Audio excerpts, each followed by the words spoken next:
afternoon, everyone. This is Tom from Inspiration Metalworks, and welcome to Shop Update Series episode number 21. This is a continuation of last week's video, so if you have not taken a look at last week's video on the reasons we use certain types of graphics files and converting those files into the engineering and CAD formats that we use when we're doing CNC, please go back and take a look at that video, because it's going to give you a little bit of feedback about how and why we got to the point that we're going to start at today. In today's episode, we spent a little bit of time talking with Gary Ramsey of Ramsey Customs. So Gary and I connected. We used the wonderful magic of technology, hopped online, saw each other face to face. We did a little discussion about use cases for the parts that he needed, how they were going to be applied, and also we came up with some different variations on designs. And on top of all that, we were able to share the screen, look in Design Edge at both the different techniques that we could use to make these parts, start to see at what point we're going to start to see degradation, or look at the different types of cut quality that's available, and go from there. So our target for today's episode, and this is always the way that it works for me as far as when I get a new customer or anything else, is someone contacts you to say, hey, can you do a part? Right, that was last week. Now we're at step 2 of, hey, now I need to know, what's the part really going to be? Let's take a look at that part, figure out how we can do it, make sure that their vision and my vision are the same, so that I'm not making something totally off the wall, and because eventually I'd like to get paid for this, right? And then the last thing is looking a little bit at that interaction that happens and finalizing on what we're going to make. So that's today's episode. We'll go ahead and do that. I've got some pre-recorded video in there. I will likely make a couple of changes to that. We had an hour and a half long conversation. I don't think you want to hear all of that, but I'll bring you in for bits and pieces of the conversation. I will show you more precisely how I work with the files in Design Edge and how we make those changes.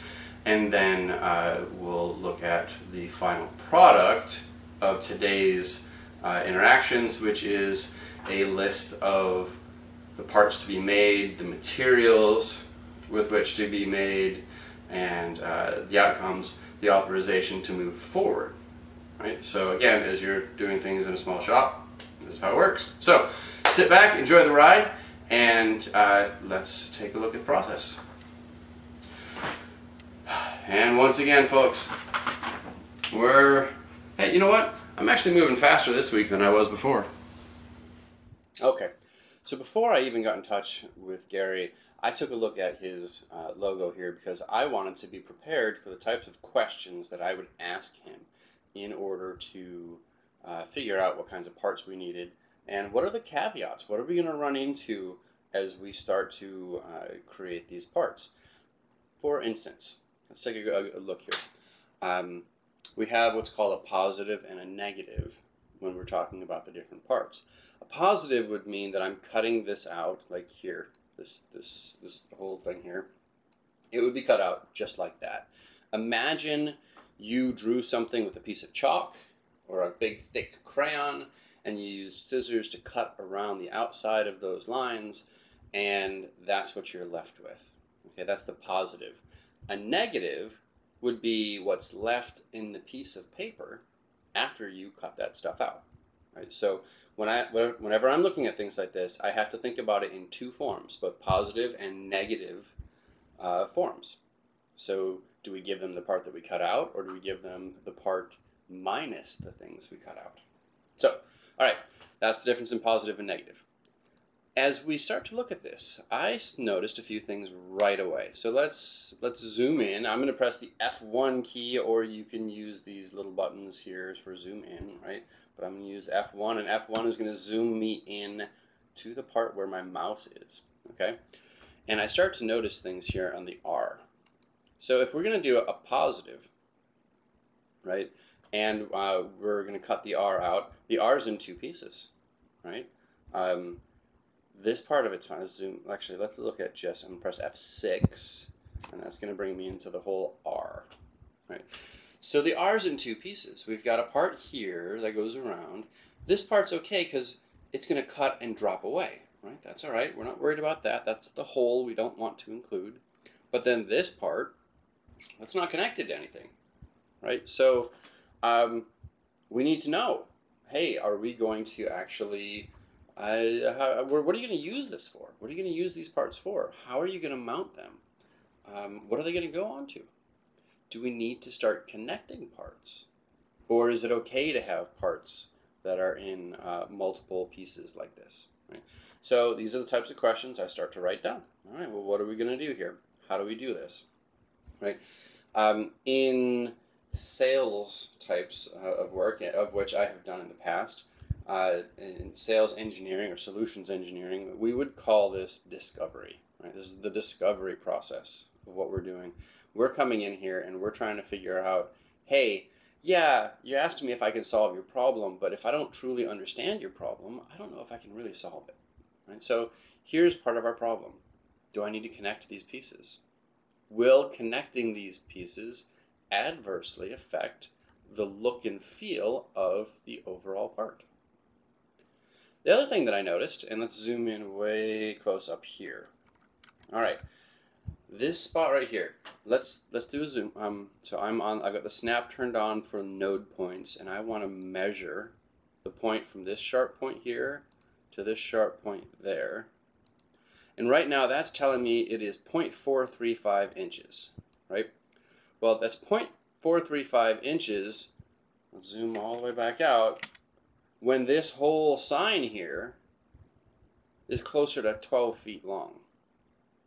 Well, we know that it's not going to be that big. So as we start to shrink this down, we start looking for these places where the resolution of our cutter isn't going to be as fine as what the design is, and it's just going to blow it away, right? It'll get so hot that whole section will just melt away. Okay, so let's do that. Let's actually start to make this a little bit more realistic. We know that it's not going to be this big. So let's select it all. We'll use the scale command. We did this a little bit in last week, but we'll scale it down. I'm going to press the home key. I should have done this first, but I'm going to press the home key. That snaps us orthogonally. That's this button up here. But what it does is it makes it in just straight lines or 45-degree angles, right? So I'm going to get close to the edge there. And so now what I can do is in the lower left-hand corner of the main window here, it's going to say something. If you look real closely, it'll say scale to point or type new size. So I can just physically scale this, or I can type it to a size. Well, let's say, for instance, that we knew that he wanted one that the total length was only going to be 10 inches. So let's just type in 10. I don't know if you can see that. This is going to get all thrown off when I move the mouse, but way down here, it says 10, right? So I said 10, I press enter. There's our 10-inch size. Can you guys see that? It's pretty small, huh? Let's zoom in and get this on the table. This little part here represents my cutting space, which is 4 foot by 4 foot, just in case you're wondering.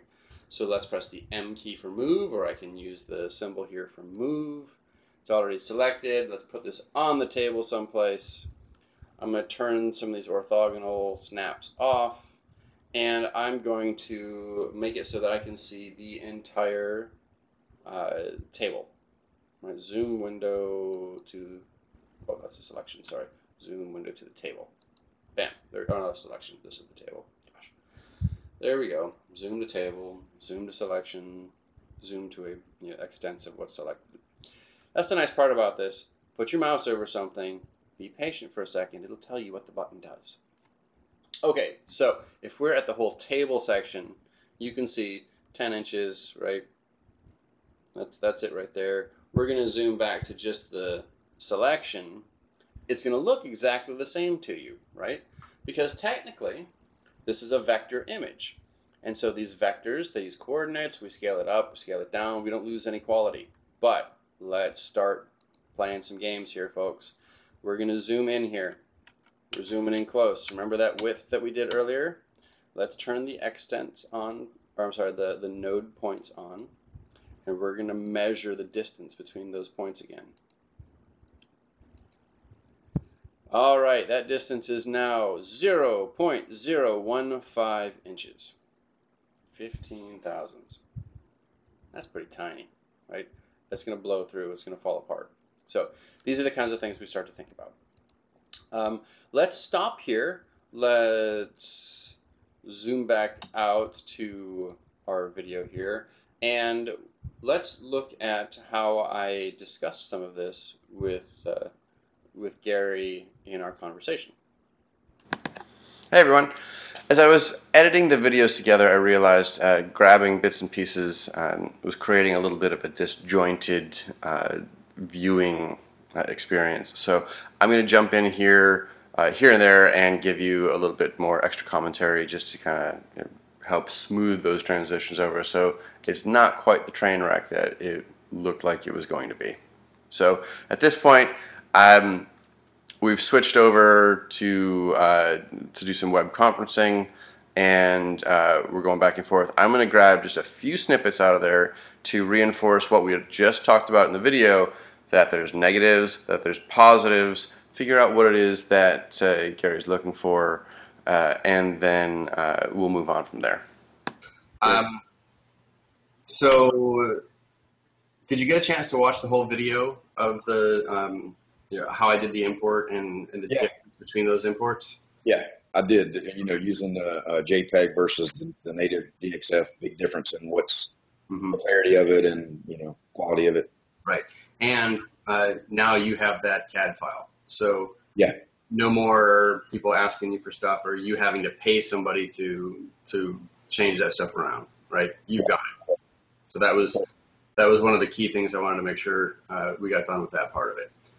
Yeah, I appreciate that. So you'll use that again, especially if you get to a point where you are going to build your own plasma cam system or plasma cutting system. If you do get linear rails and build it all yourself, you'll use G code to control it at that point, and DXF is a great way to get it into G code, right? Because it's effectively doing the same thing. It's move the cutter from. And here's another one of those times. So let's shift ahead a little bit to talking about the positive format and take a look at that. From there, it gets fun. Now you can do a couple of things. If you wanted this to be the positive, and maybe we do it as either two parts where Ramsey and Customs are two pieces. What we end up doing is we come in here and you have to start joining things, right? Who would have guessed that two guys who like to chat and talk would go on and on and on even when they're in the recording? Time to shift to the negative version. But let's come up with a couple of different of the designs so we know what the positive would look like, and maybe we can do that. A negative, and sorry, it sounds like the kids are giving my wife a hard time out there. Sorry about that. But the negative goes like this. So we went back and forth a little bit on different ways to do the negatives and how we would do that. Because remember, as I mentioned just a second ago, Gary's interested in CNC plasma cutting. So a lot of our conversation wasn't just about the project that we're doing today, but also about how we do things, how the cutters work, things like that. Don't want to bore you guys. Let's keep moving. Right. So now when we come in and we create this new negative, not everything's going to be perfect here, but we've fixed all of this. The only thing that we really need to fix is this E. We fixed the S already, right? So a couple of these little things, and now you've got a sign where the Ramsey lettering would be missing, but maybe it's a good way to do a two-color kind of contrast. So now you got a choice. Now you got to figure it out. And I'm going to stop sharing here. We'll come back to just you and me here.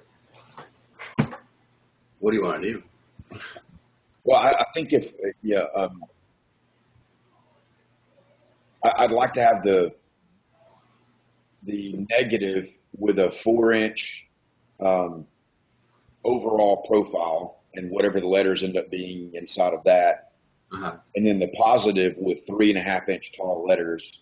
And that way when I get it, I can kind of place it up there and we can look at the painting of how we're going to paint it all and see which of those works. I mean, it might look really cool taking the negative and, coming up with some cool fasteners and bolting it to it, and just kind of feature the fasteners, come up with some nice fasteners.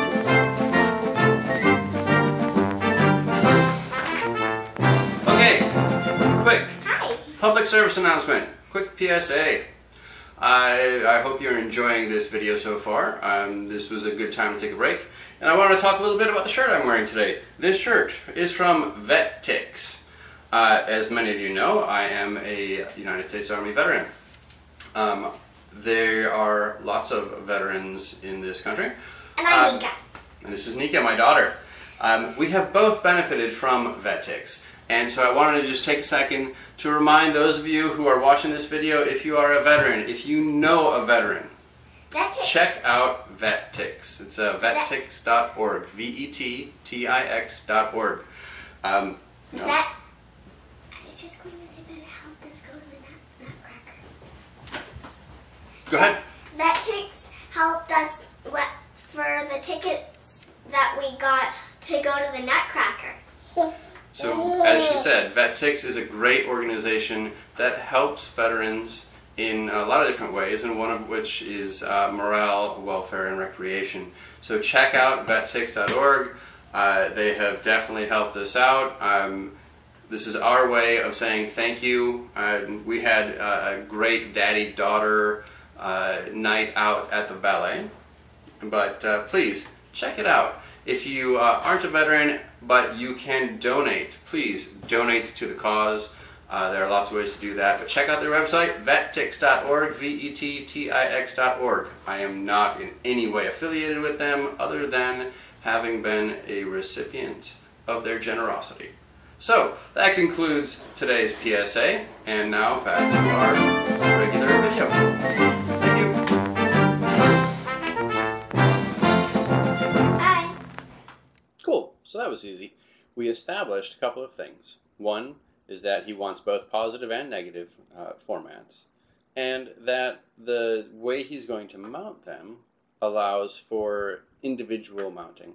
We are going to need to do some things like tie these parts together so that the R is one piece, but the AMS and it doesn't have to tie into the EY. The C can be one piece. The US is one piece, right? So that's really given us some flexibility in here on how we make these positive, or what we would call the positives. So we got to tie this in. We'll probably open that up just a little bit so it doesn't blow out on us, or maybe we round it off so that it's a little different. And I should, I'll leave the picture-in-picture of some of our conversation going in here so that you can see. One of the things that I did with him is I actually showed him different ways that we can tie things together, different ways that Design Edge works that allows you to be creative. Do we connect all these pieces, or do we start slicing pieces apart? Do we move things around? Where that becomes even more important is when we go into the negative version of this. So let's jump into that, and we also talk into it on the negative side of it. Let's zoom out a bit. We'll select all this, we'll copy it, move it up here just for grins, and we'll do what's called a negative. And what I mean by the negative of it, and you may see some of this show up in the picture-in-picture as we go along as well, is let's draw this. So let's say we're making it as a nameplate, right? And this time the nameplate, the name itself is going to get cut out, but the plate is what is going to remain. That's what I mean by the positive or the negative, right?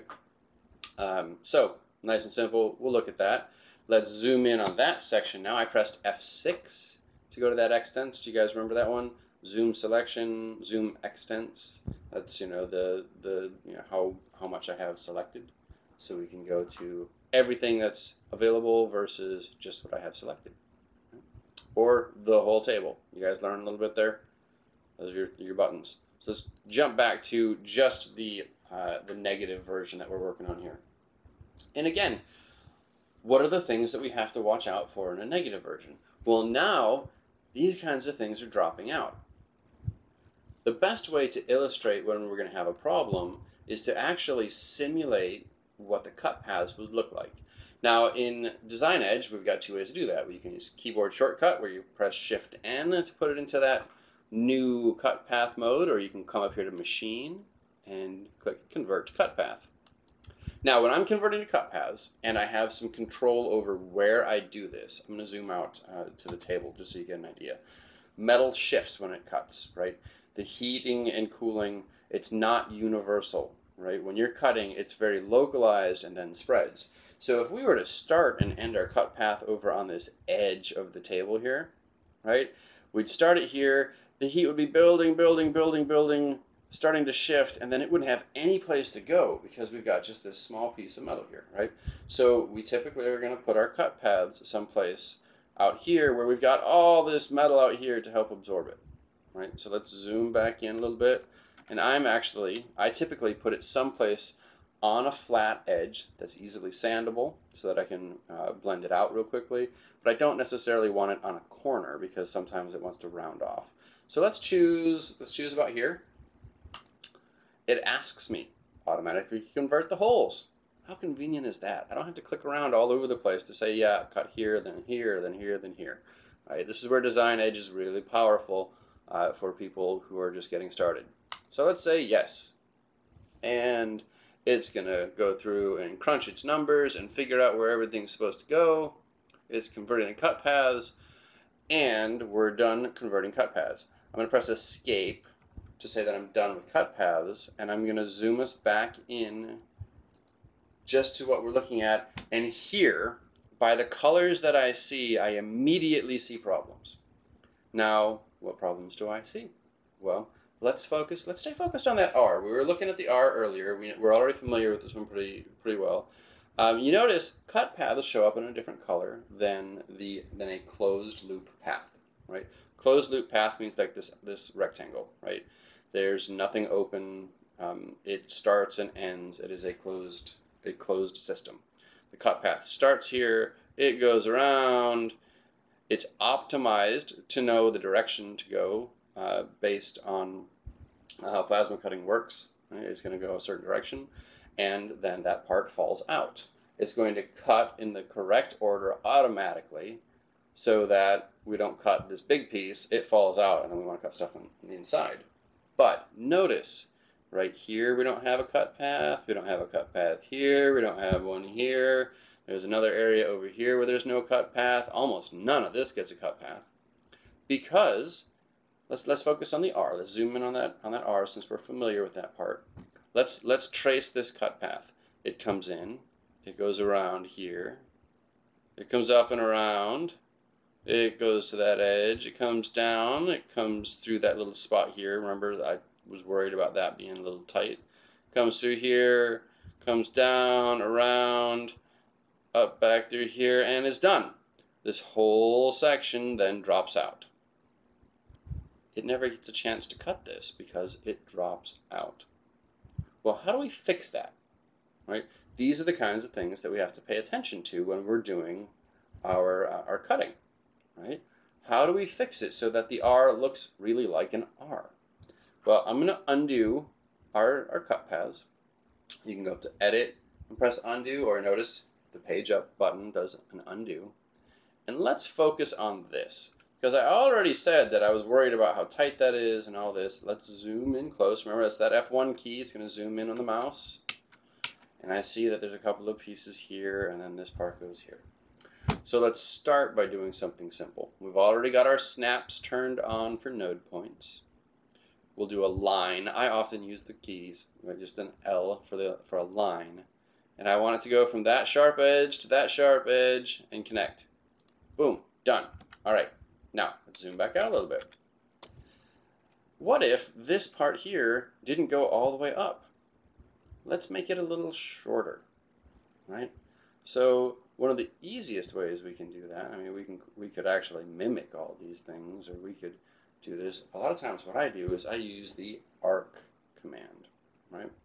And the arc command is kind of nice. You basically click 2 points, just like you're drawing a straight line, and then you give it an arc, right?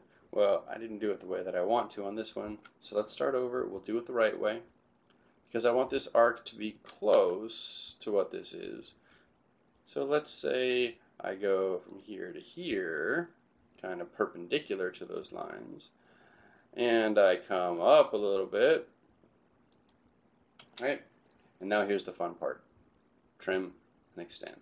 The trim extend button, or the X key, lets me come in here and say, well, all right, let's get rid of that, and let's get rid of that part, and let's get rid of this part, and this part, and I press escape. You notice the crosshairs went away. I press the escape key, and I link it, or press the J key, and join it all together, and you notice it all went one color. There it is.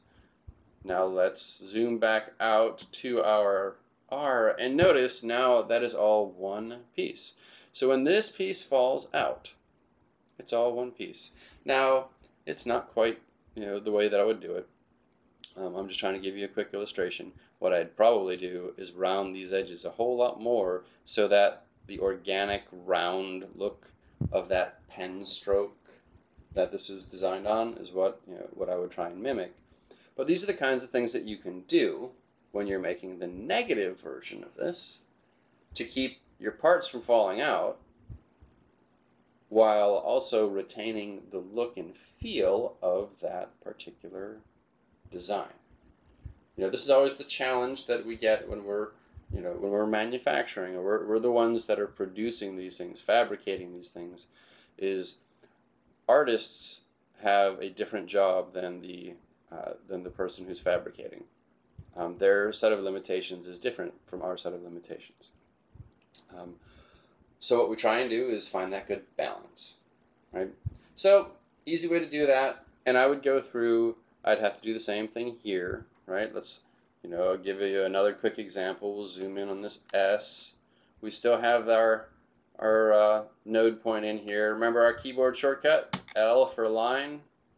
Go to line, put that there. There's our line. We have some organic kind of roundness in here. Let's try something a little different. Let's use a circle, right? We'll try and guess about the middle of where that circle would be. I click, I come up to here, try and get it to where I'm about tangent with those lines. Oh, I'm going to have a problem here. I still had that snap turned on. It's not exactly going to work the way that I want. But maybe if we're careful and we move this a little bit in, maybe we can get it to where it's tangent someplace. No, we got to make it bigger. Let's scale it. We're going to use it used to be the right mouse key. On your keyboard there's a Windows key. Let's use from the center of this. Right. We'll just select a point. We'll bring it out just a little bit so that we're touching. You can actually set that to this tangent. You can be very, very precise with this. We're not trying to be too crazy right now. You guys remember what the trim command was? Remember that one? This one here? It's the X key, right? Trim here, trim here. We're going to have to trim the excess off that side, the excess off here. I can see a little bit here, and out of experience I know that there's going to be some duplicate. See how it kind of goes over and over here? Let's trim that off. Now let's zoom back out, and if I press that J key for join, there it is. And now we don't have any worry about stuff dropping out. We've got that one section, right? So we would repeat this process for each and every section where, like, the next one would be the E, and we'd go through and repeat this. Now, I'm taking the time to explain all this. This is probably, and when you look at it from maybe you're doing this as a business, right? From a billable hours perspective, you have to look at this and decide how much of the design time you're going to charge, right? I know that I can get this kind of stuff done in anywhere between 15 and 30 minutes for something this of this nature, to make sure that it meets the original design language, right? It looks the way it was intended to look. Even though I've made changes to the physical structure of it, it's still going to look the way that it was intended to look, right? Some people will bill for that, some people won't, right? Just kind of depends on the job, right? Who you're doing it for and why you're doing it. Me personally, a lot of times, I try not to bill too much on these things, but you got to know where to draw that line sometimes. If it's going to be hours and hours of work, you have to let people know up front, hey, guys, either I can't do this job or you're going to have to help, cover the expenses on it. Just that simple. Anyways, away from that, let's zoom back out and we'll talk a little bit more about making these name badges. So let's assume we've completed all of this, the dropouts are done. It's a rectangle. That's kind of boring, isn't it? What can we do with that? Do we want to make that look something, a little more fun? Do we want to make changes to it? These are the kinds of things that when I'm on the line with someone and I've got the ability to share my screen and show them these things. And by the way, there are free tools out there that you can use to do that. We won't get into that today, but there are tools out there. Maybe I'll talk to him about doing things like that. Maybe we want this, because you notice there's kind of a swooping here. Maybe we want to do that. Maybe it's something as simple as, hey, here is a chamfer. I say that I want that to be, I'm typing in 0.75 inches for the chamfer distance. I press enter, and now every place I click is going to get a 0.75 chamfer, right? Easy peasy, simple to do. Right?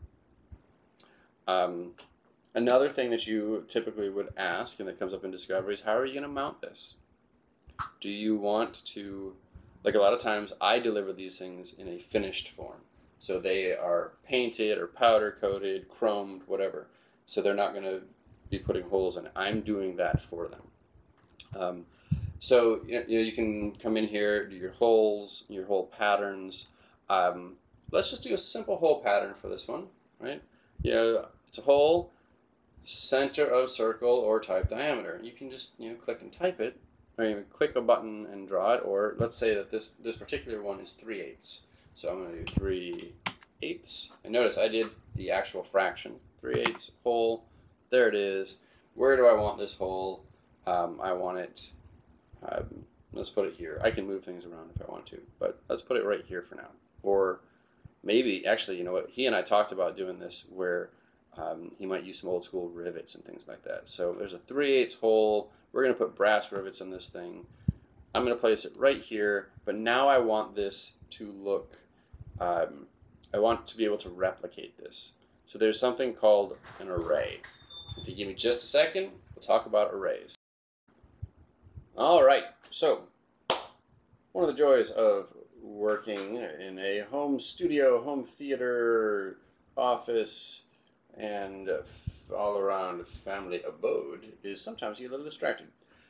So let's take a look here at our sign that we're looking at. We're talking about the negative version of the sign. We just did a 3/8 inch hole, and we were talking about ways that we can use this to dress up the sign itself.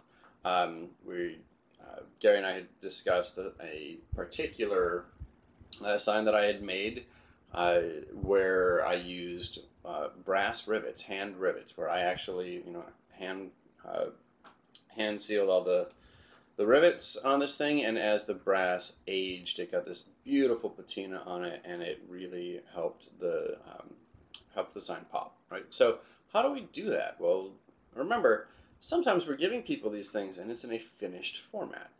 Powder coats on it or chrome or things like that. You're not going to say, okay, here you go, it's all done, and then they have to drill through and make 42 different holes and line everything up themselves, and maybe it's exposing the material, which is now a lot of times this is just hot rolled steel, which now it's going to rust on them. Right? So we want to do these kinds of things ahead of time, and the CNC system makes it very easy for us to do. I use the array command to do many of these things. You can copy and paste and do all sorts of stuff, but we're going to use the array command.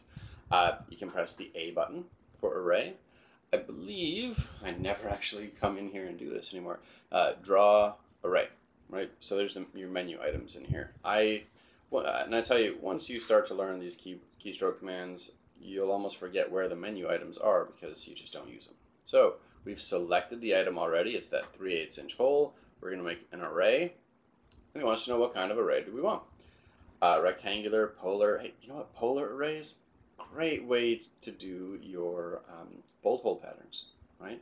Or flange hole patterns. If you're doing a flange and you need to have that, gosh, this makes it easy. But right now we're doing rectangular because this is sort of a rectangle. At least it used to be a rectangle. So we use the rectangular array. There are only going to be 2 copies, or 2 horizontal copies. How many vertical copies do we want? 8, 12, 15, 64? I really don't know. Let's stick with 8. Let's see what it looks like. We can always go back and change it. We're not tied to it. It's the nice part about this kind of work is it's not like I'm doing this on pencil and paper and trying to calculate and erase stuff and put it back. And let's just see what it looks like. So 2 horizontal copies, 8 vertical copies. We click OK. Let's just make sure it's got all those. Yes. OK. Well, what's happening? Nothing. Well, why is that? You do have to pay attention in Design Edge. There's not a lot of pop-up menus that tell you things, but in this lower corner over here, down here in the end, it says starting point of array or type horizontal spacing. So if you knew precisely mathematically how you want that to be set up, you could type that in. I'm going to say that the starting point of this array is the center of this hole.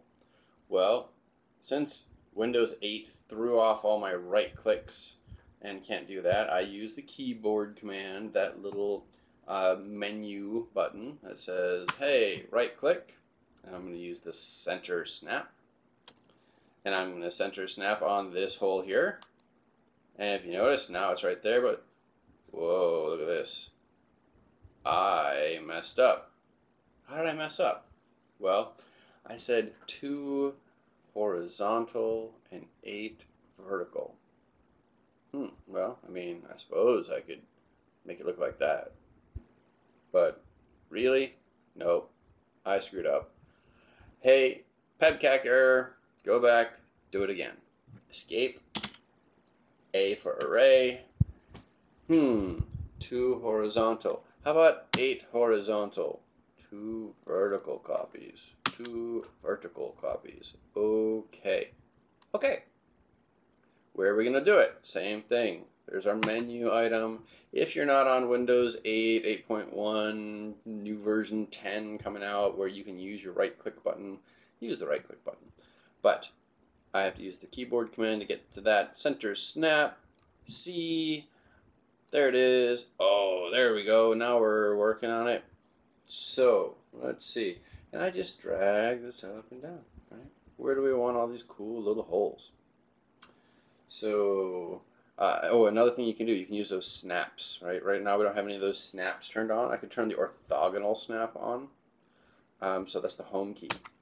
Now, orthogonal is going to let me only go in certain directions, right? Straight up and down, 45-degree angles, right?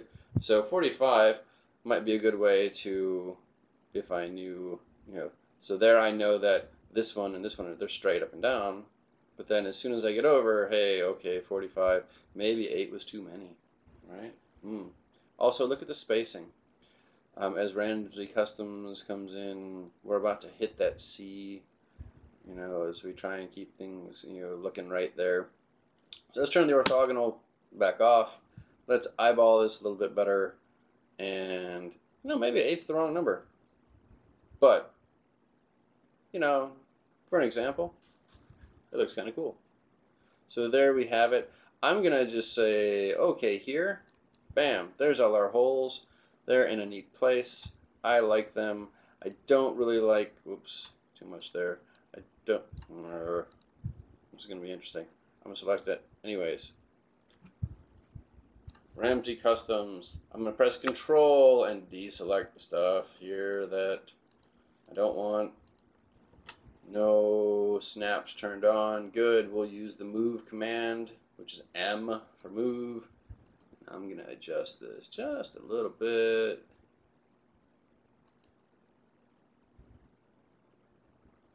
Yeah. Let's use that snap command again.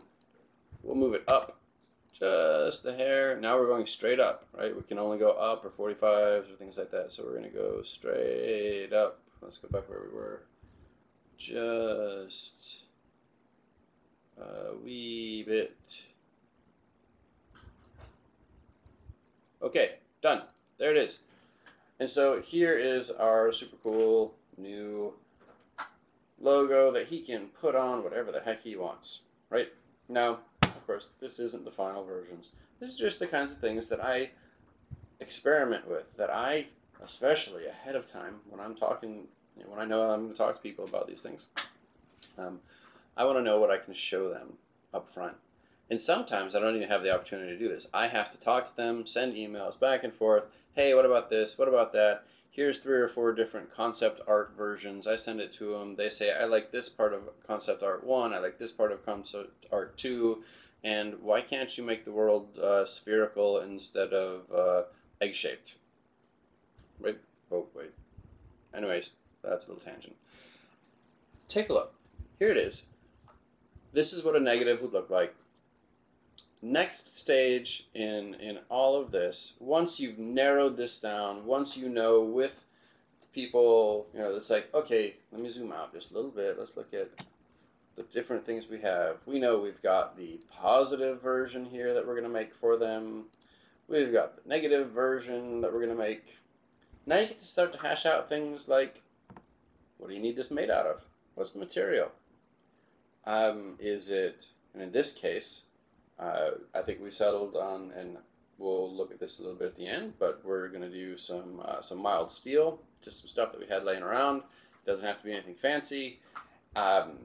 We start talking about thickness. We start talking about the use cases again. How are they going to mount it? Do we have to worry about work hardening?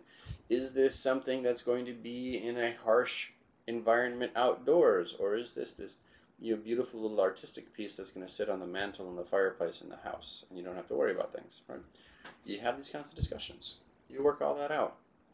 In the end, you come up with, hey, I want 3 of these, I want 12 of these, and